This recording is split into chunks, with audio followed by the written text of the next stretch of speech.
अस्सलामुअलैकुम व्यूअर्स, कैसे हैं आप देख रहे हैं बायोटॉनिक बाय हनीफ। व्यूअर्स, हमने टॉपिक शुरू किया हुआ है एक्सक्रीशन इन रिप्रेजेंटेटिव एनिमल्स।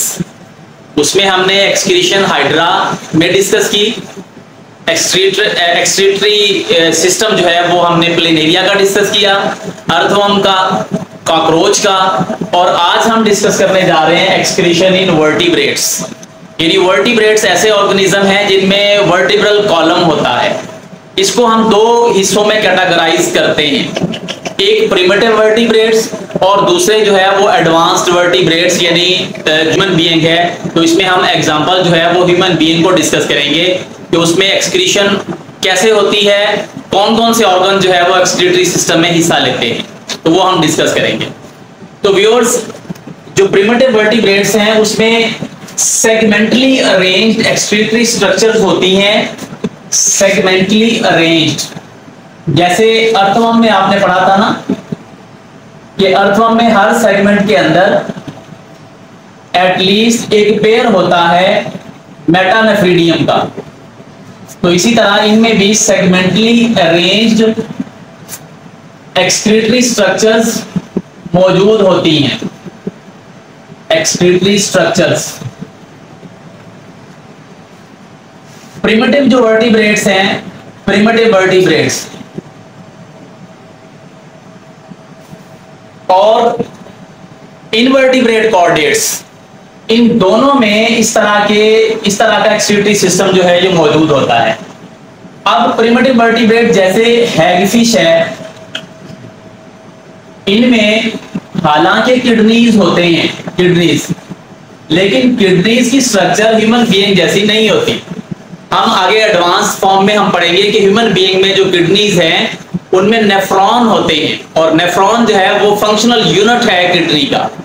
यहाँ पे नेफ्रॉन नहीं है, बल्कि हैगफिश की किडनी में just like metanephridium of earthworm segmentally arranged excretory structures उसकी पूरी किडनी में मौजूद होते हैं, जैसे इनवर्टिब्रेट की पूरी बॉडी में सेगमेंटली अरेंज्ड एक्सक्रीटरी स्ट्रक्चर्स मौजूद होते हैं।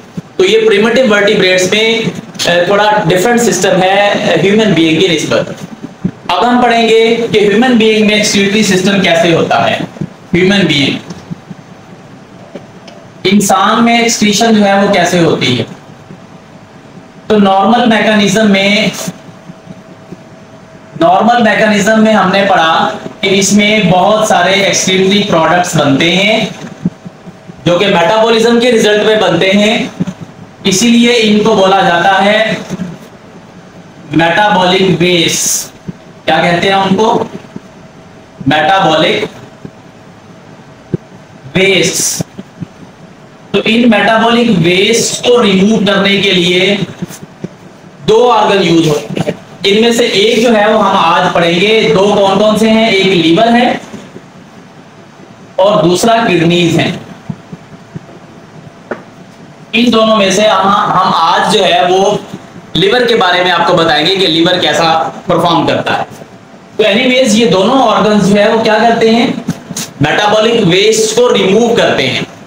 अब मेटाबॉलिक वेस्ट होते कौन कौन से हैं वो मैं आपको जरा यहाँ पे ह्यूमन बीइंग में बताता हूं कि मेटाबॉलिक वेस्ट कौन कौन से होते हैं। जैसे मेटाबॉलिक वेस्ट में एक वेस्ट है यहाँ पे यूरिया। यूरिया कैटाबोलिज्म होती है अमाइनो एसिड्स की। तो हमने पढ़ा था कि अमाइनो एसिड्स की जब कैटाबोलिज्म होती है तो वहां से सबसे पहला काम क्या होता है कि अमाइनो ग्रुप रिमूव होता है, यानी अमोनिया बनती है। फिर अमोनिया जो है वो चेंज होती है यूरिया में। तो मतलब ये अमाइनो एसिड की जब कैटाबोलिज्म होती है तो यूरिया बनता है। वो हम आपको आज फिर बताएंगे कि यूरिया साइकिल में अमोनिया जो है वो किस तरह यूरिया में तब्दील हो रहे हैं। तो एक प्रोडक्ट मेटाबॉलिक वेस्ट कौन सा आ गया? यूरिया। दूसरा है जैसे क्रिएटिनिन। क्रिएटिनिन ये मेटाबॉलिक वेस्ट है। तो ये मसल प्रोटीन क्रिएटिन की कैटाबोलिज्म से ये मेटाबॉलिक वेस्ट हासिल होता है। इसको रिमूव कैसे करना है वो भी हम डिस्कस करेंगे। जैसे यूरिक एसिड, यूरिक एसिड ये भी एक मेटाबॉलिक वेस्ट है तो ये प्रोड्यूस होता है by the catabolism of nucleic acid. Nucleic acid की कैटाबोलिज्म से ये प्रोड्यूस होता है। इसी तरह एक मेटाबॉलिक वेस्ट है, जैसे बिली, ये हीमोग्लोबिन में, हीमोग्लोबिन इसकी कैटाबोलिज्म से ये बिली जो है ये वेस्ट हासिल होता है। तो ये मैंने 4 कैटाबॉलिक वेस्ट लिखे, यूरिया, यूरिक एसिड, क्रिएटिनिन, बिली। इसके अलावा कुछ टॉक्सिन जो है वो भी हासिल होते हैं, वो भी मेटाबॉलिक वेस्ट के तौर पे जो है वो प्रोड्यूस होते हैं। ठीक है, इसको ये बिली या बिलीरुबिन ये एक ही बात है, ये शॉर्ट फॉर्म लिखी है मैंने, बिलीरुबिन या बिली, ये हीमोग्लोबिन की वेस्ट प्रोडक्ट है, हीमोग्लोबिन की कैटाबोलिज्म से हासिल होता है। इसी तरह टॉक्सिन जो है वो भी प्रोड्यूस होते हैं। टॉक्सिन कौन कौन कहां से प्रोड्यूस होंगे? जो पॉइजन, जो फूड एडिटिव्स जो हमने खाए उससे टॉक्सिन जो है प्रोड्यूस होते हैं। तो ये जितने वेस्ट प्रोडक्ट प्रोड्यूस हुए इनको बॉडी से रिमूव किया जाता है। कौन कौन से 2 ऑर्गन रिमूव करवाने में इसमें हिस्सा लेते हैं? एक लीवर है, दूसरा किडनी है। तो अगले बोर्ड में मैं आपको बताता हूं कि लीवर कैसे रोल प्ले करता है। ये मैंने आपको जितने वेस्ट प्रोडक्ट गिनवाए, urea, creatinine, uric acid, bilirubin या टॉक्सिन्स, ये सारे जो है इनको रिमूव करने के लिए हमारी बॉडी के अंदर 2 ऑर्गन ऐसे हैं जो इनको रिमूव करने में हेल्प करते हैं। तो कौन कौन से 2 ऑर्गन हैं? उनमें आज हम पहला ऑर्गन पढ़ेंगे, लिवर। लिवर को उर्दू में या हिंदी में क्या कहते हैं? जिगर। पता है जिगर क्या होता है? आपने सबने खाया भी हुआ है, कलेजी को कहते हैं, जिसके साथ गॉल ब्लैडर लगा होता है। तो लिवर जो है ना, ये अगर वुमेन की बात करें तो लिवर का साइज होता है 7 सेंटीमीटर, जबकि मैन में इसका साइज होता है 10.5 सेंटीमीटर। ये नॉर्मल साइज है। इससे 2 से 3 सेंटीमीटर तक अगर साइज ऊपर नीचे है तो उसको नॉर्मल साइज ही गिना जाता है। लेकिन अगर जैसे ह्यूमन बीइंग मैन में अगर 15.5 सेंटीमीटर से ज्यादा हो जाए तो फिर इस साइज को बोलते हैं एबनॉर्मल साइज, या उसको बोलते हैं फैटी लिवर। और इसका साइज होता है, इसका वेट होता है 1200 to 1400 gram in women, whereas 1400 to 1500 gram in man, यानी मर्दों में इसका साइज, इसका वेट जो है वो 1400 से 1500 ग्राम तक इसका वजन हो सकता है। ये कहां पे मौजूद होता है? ये डायाफ्राम से नीचे। अब डायाफ्राम कहां पे होता है? डायाफ्राम एक मस्कुलर शीट है, जहां पे हमारी रिब्स खत्म होती है ना, तो वहां पे एक मस्कुलर शीट होती है जिसको डायाफ्राम कहते हैं। उससे थोड़ा सा नीचे राइट साइड पे जो है वो लिवर मौजूद होता है, जिगर मौजूद होता है। ठीक है, स्टोमिक से थोड़ा सा ऊपर, स्टोमिक से ऊपर, डायाफ्राम से नीचे, राइट साइड पे लिवर मौजूद होता है। और इसका साइज मैंने आपको बताया कि नॉर्मल साइज जो है वो मैंने कितना होता है, 10.5 सेंटीमीटर तक इसका साइज होता है। लिवर जो है ये लार्जेस्ट ग्लैंड है। लार्जेस्ट ग्लैंड क्या मतलब इसका? कि सबसे बड़ा ग्लैंड है जो मुख्तलिफ रोल प्ले करता है। 2 तरह के इसके फंक्शन होते हैं। आप डाइजेस्टिव सिस्टम में जाके इसका पढ़ेंगे, एक एक्सोक्राइन फंक्शन पढ़ेंगे, एंडोक्राइन फंक्शन भी इसका होता है, और इसके अलावा एक्सोक्राइन एंडोक्राइन के अलावा भी बहुत सारे रोल प्ले करता है लिवर। इसीलिए इसको कहा जाता है vital organ of the body. Body का सबसे अहम हिस्सा लिवर होता है। ओके, अब लिवर जो है ये मुख्तलिफ रोल प्ले करता है। ये किडनी को असिस्ट भी करता है यूरिया बनाने में।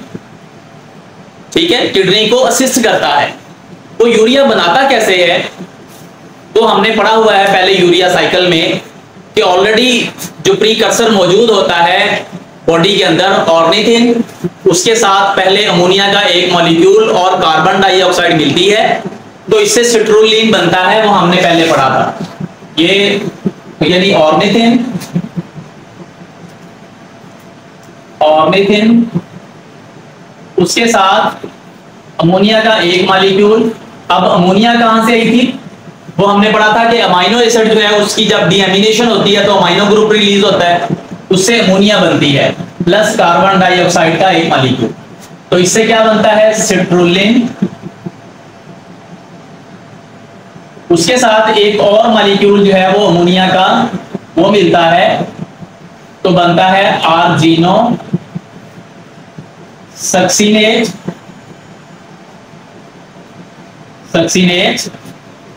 फिर आर्जिनो सक्सिनेट से आर्जिनिन, और फिर आर्जिनेज की मौजूदगी में, आर्जिनेज ये एंजाइम है, ये इसको कन्वर्ट करवाता है आर्जिनिन को यूरिया में, और जो ऑलरेडी जो प्रीकर्सर था यानी ऑर्निथिन उसमें तब्दील करवाता है। ये सारा कुछ हो रहा यूरिया साइकिल में। ये हमने पहले भी डिस्कस किया था कि यूरिया साइकिल। तो लिवर जो है ये यूरिया साइकिल में अमोनिया को किसमें कन्वर्ट करवा रहा है? यूरिया में। Urea is less toxic than ammonia, इसीलिए यूरिया की थोड़ी मिकदार हम बॉडी में थोड़े देर के लिए उसको रख सकते हैं। और यूरिया जो है इसको रिमूव करने के लिए भी वाटर कम चाहिए, 10 गुना तक पानी कम चाहिए, यानी 1/10 ऑफ वाटर रिक्वायर्ड, 1/10 पार्ट। जैसे आपने पढ़ा था कि अमोनिया के 1 ग्राम को रिमूव करने के लिए हमने पढ़ा था 500 ml वाटर चाहिए, और यहाँ पे कितना चाहिए था? 50 ml। तो तकरीबन 10 गुना पानी जो है यूरिया को रिमूव करने के लिए कम पानी चाहिए। ठीक हो गया? तो एक तो काम इसका ये हो गया कि लीवर जो है वो क्या बनाता है? यूरिया बनाता है। Urea is a waste product, यानी किडनी को असिस्ट करता है यूरिया को रिमूव करने के लिए, यानी एक्सक्रीशन में किडनी को असिस्ट करता है। इसके अलावा हमारे एक्सक्रीटरी प्रोडक्ट्स और भी हैं, जिनमें वाटर है और साल्ट्स हैं, वाटर प्लस साल्ट्स, ये भी तो बॉडी से रिमूव होते हैं। ये 2 तरीके से रिमूव होते हैं, या तो इसको स्वेट ग्लैंड जो है ना, स्वेट ग्लैंड ये रिमूव करवाते हैं स्वेट की फॉर्म में, पसीने की सूरत में, या फिर सेबेशियस ग्लैंड्स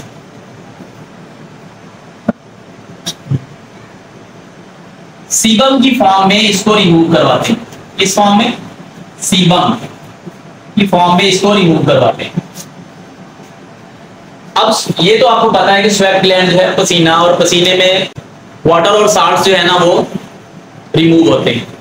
और मेनली ये जो है ना, जब वाटर और साल्ट्स रिमूव होंगे तो थर्मो रेगुलेशन होती है। ये मैंने आपको पहले बताया हुआ है, थर्मो रेगुलेशन, यानी जब पसीना आता है तो जिस्म दोबारा से ठंडा हो जाता है, दोबारा से नॉर्मल टेम्परेचर पे आ जाता है, बॉडी का टेम्परेचर नॉर्मल, ये चैप्टर के शुरू में बताया था। जबकि सीबम जो है ना, ये सेबेशियस ग्लैंड एक्चुअली स्किन के अंदर रोगन पैदा करने वाले ग्लैंड्स होते हैं, जिनको बोलते हैं सेबेशियस ग्लैंड्स, और वो जो रोगन सेक्रीशन प्रोड्यूस होती है उसको क्या बोलते हैं? सीबम।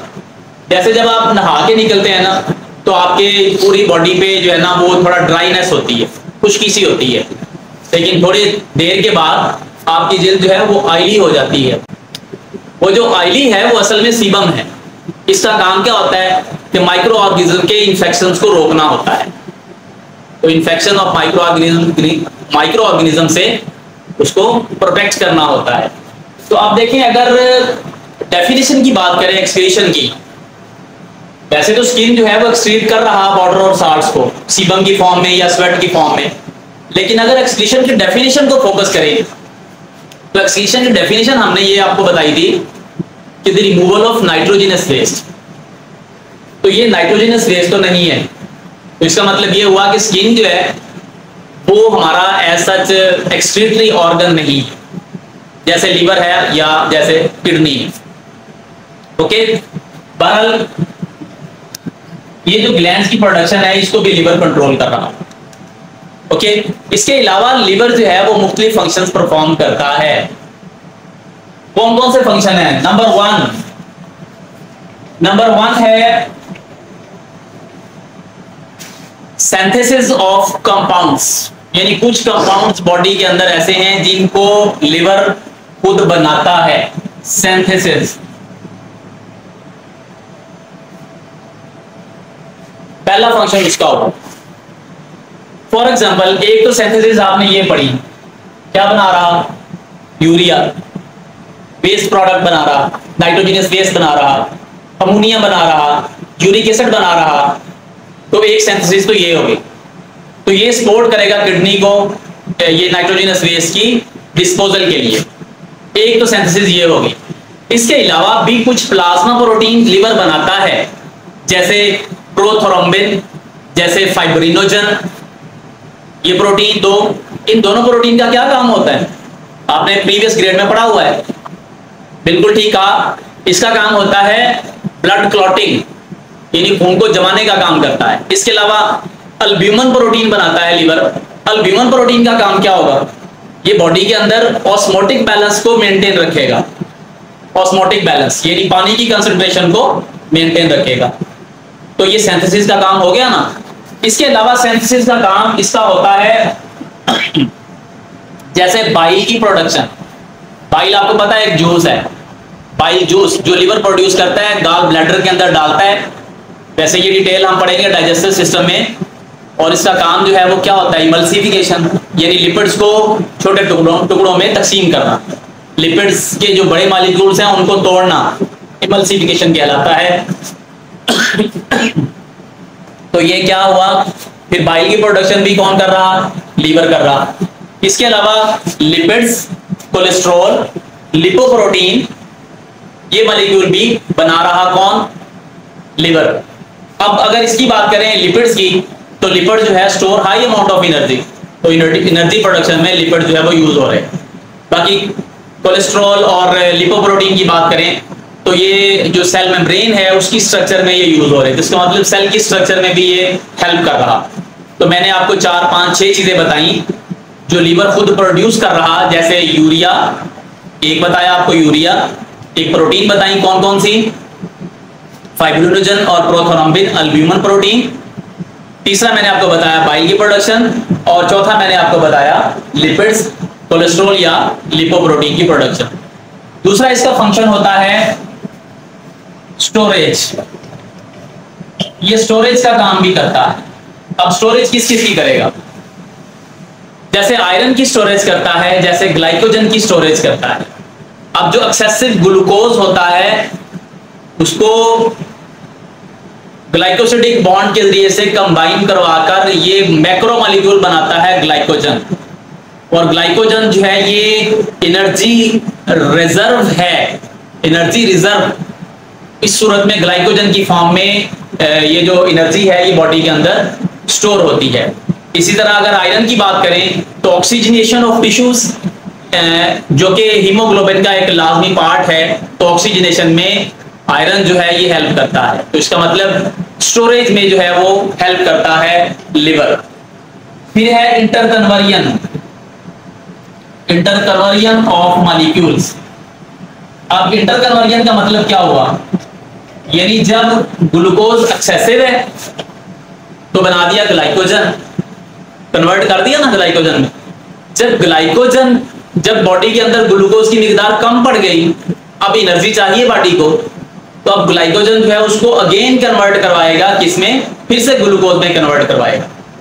तो इससे क्या होगा, एनर्जी प्रोडक्शन होगी। रेस्पिरेशन में, बायो एनर्जेटिक्स में हम पढ़ेंगे उसकी डिटेल कि ग्लूकोज जो है वो कैसे एनर्जी प्रोड्यूस करता है एटीपी की फॉर्म में। एक उसका काम है रिसाइकलिंग, रिसाइकलिंग भी उसका काम है।